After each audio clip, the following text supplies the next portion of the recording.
her kindness. But then, outside showing her kindness, she also talked about she respecting a man, having a man around her she'll be able to respect. And also, interestingly, she didn't lay emphasis on a man who has money, But then, what's your take on this? Well, I think that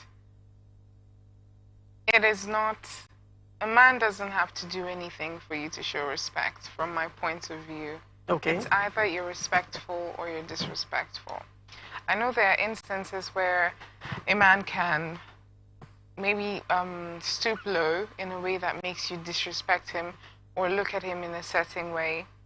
But if you're a woman of high value, like you say you are, that you want a certain kind of man in your life, you're supposed to be able to maintain that status quo. You're supposed to be able to maintain that habit constantly of showing respect, even when this person isn't worth respecting.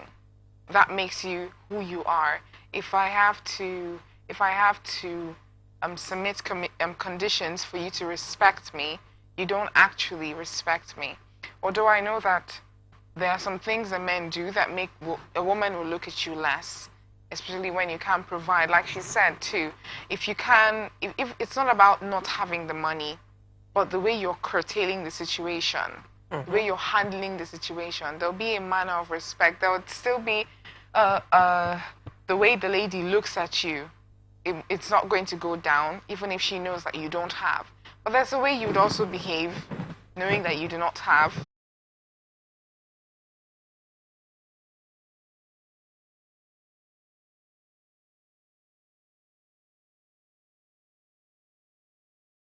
Have no sense of reasoning or saying all manner of things, knowing that probably she's the only one with a functioning or a good head on her shoulder. She went behind to curtail the situation. That way, still called her husband a foolish man before the king. You know that was what she disrespected the husband in the husband's absence, because she went to King David and I said, "Forgive my foolish husband."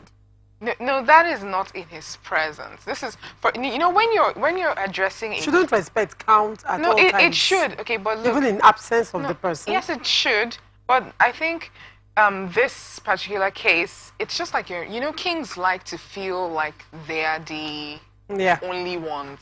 So there's a way you'd cajole a king. There's some kind of words you'd use. It would be easy for him to give you what you want. Her saying, "Forgive my foolish husband," was not to disrespect her husband.